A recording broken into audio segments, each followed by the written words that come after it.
Hi everybody, I'm Alex from medschool.it website. In this video I'll be showing you how to register on the Universitaly website for the IMAT exam. So the first step we'll have to do is to go to the website, and you can find a link on the medschool.it website you're probably familiar with. On the bottom right here I've placed this Universitaly website's link, so you click on that and here we are. This is the main site from which all the procedure will be done from. So you see it appears now in Italian, and you can switch here to English to begin with. It might take a moment to load, so be patient, and now we have everything in English, so we can begin. So the first step you need to take is to open an account on this website. To do that, we will need to go here to Why and How to Register, and then to click this Join Now button. You'll be taken to this registration form. You'll need to fill out your details, your name, family name, and so on, place of birth, and here I think what they mean is the city of birth, then your date of birth and gender, and so on. Citizenship is where your passport is from. So, for example, we can put here United States. Fiscal code is something that usually only Italians kind of know about. You can try to look it up on the Wikipedia. It will tell you that basically it's a string that looks like this of numbers and letters that represents a sort of a summary of all the details we gave here, the birthday and the name and so on, codified by a special formula they use. So as a foreigner, you will probably won't have a code like this. And this is why the website here says that if you don't have a fiscal code, you just click here and it will use this code that it has automatically calculated for you. Now, whatever this code is, make sure you save it, because you will really need it for later. So before we go on, just copy it and save it in some other place. Okay, so now what we have next is that there's a warning saying that you cannot use any Hotmail account because they don't accept the emails. So if you try to put here your Hotmail email, then it won't work. So make sure you have a different email address to begin with. I have set up some temporary email that I will be using for this video, so don't try to email me on that because it probably won't work by that time. So I need to confirm it here. Mobile fax and everything is not mandatory. You have the star to show you what is mandatory. Now, identity card, I suppose most of you will use a passport. The number of the passport, you can look it up in your passport. Issue by is the country and the city where your embassy is located. Valid from is probably the issue date. You can use it, I think, if you don't have a valid from date on your passport. Now, place of residence. This is a very important step, because there is a law basically saying that if you apply as a non-European but you have a residence in Italy, that means you are currently residing in Italy and you have an address on which you are, so to say, subscribed, you need to report that, and that will put you on a list of the European candidates, which is much more competitive. But if you are in this situation, I would not suggest to play games with them and just report your current real country of residence. So we will select here USA for now. City. Postal code is not mandatory, and some address. Next, you will need to click Save. Just make sure before you do that you have your fiscal code saved somewhere. Okay, let's do it.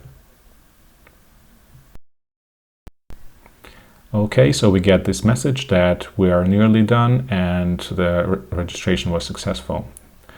So we'll click OK, and we will head to our email to check if we got the confirmation email from them already or not. Okay, as you can see, we have this email arrived from Universitaly at Seneca.it.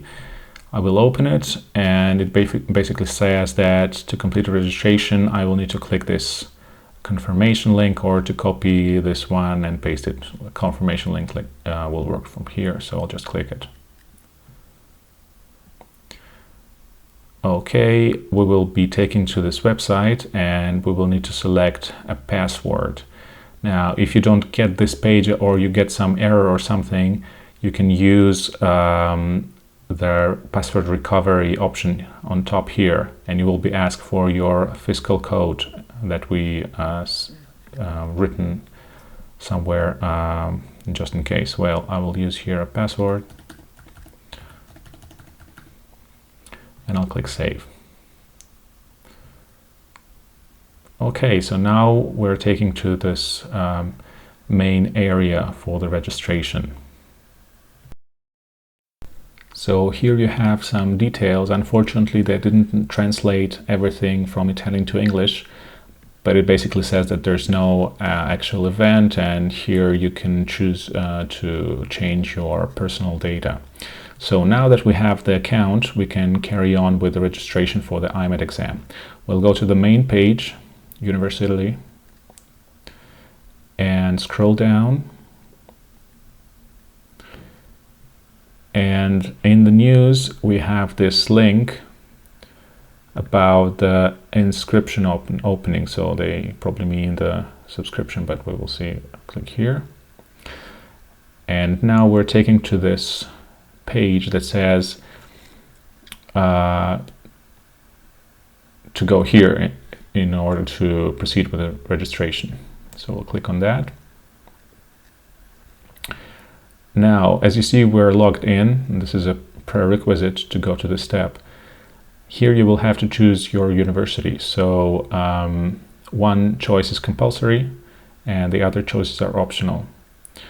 And if you take the test in Italy, so if you fly to Milan or Pavia or Rome to take the test, then the first choice will also be considered the place where you will taking the test. So be careful with that. So if you want to do the test in Milan, but actually you want to go to a Rome Tor Vergata as your first choice, that is not that compatible. Yeah. So you have this year to choose to make 6 choices actually, and this corresponds to the 6 universities. So your first choice as a non-European student will be the most important one, because basically the other ones are not that viable to get into, because it will be based on free places, and that's not something you can get very easily. On the other side, for the Europeans, you can choose more freely and not be afraid to choose a difficult university here as a first choice, because you will still have this equal chance of getting into the other universities based on the procedure they describe. So I will just choose randomly here some universities.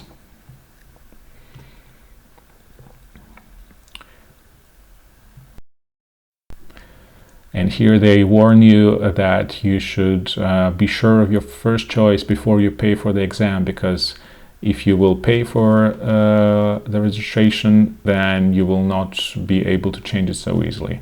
And they describe how what you should do in order to change your choice. So we will just hit on proceed. And now we're on this page where they said that we can also supply our English language certificate. But this year it's actually not giving you that much, because you don't get any bonus points or anything, whatever. We will click to see what they want you to write in there. And you see here you can select one of those certificates that you might have.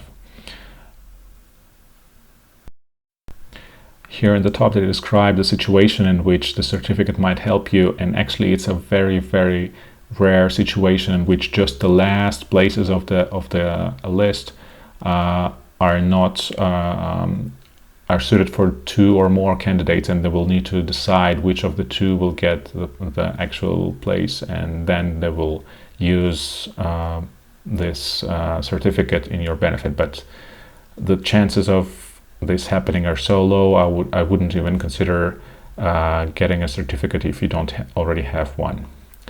So I'll click save here, and it won't allow me, so we'll just select some certificate and click save. Data saved. Okay, so now we have both steps ready. What it says here is that is basically that if we will click proceed, we will be taken to the Cambridge Assessments website to make the payment. So we'll click here proceed. Okay, now we're on the Cambridge website. We will need to select the country in which we want to take the test. Click next.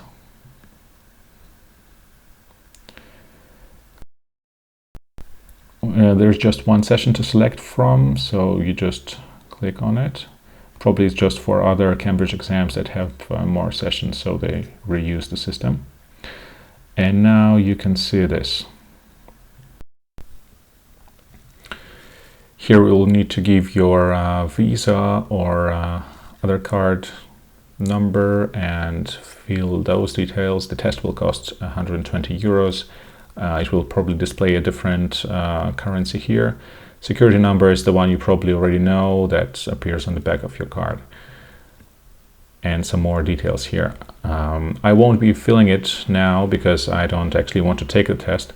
But if you do, then please let me know if there were any difficulties with that. That's it. After you pay, you should probably receive a confirmation letter and you're good for the exam. Now, just in case you forget your password, I wanted to show you how you do the password recovery just quickly. So you go to forgot your password. You will need to input your email address and your fiscal code, the one I told you to save just in this case. Security code is the one that appears here, and you press enter. That's it. So hope it was helpful to you. If you have any comments, write it down. And as always, I wish you good luck. Take care. Bye-bye.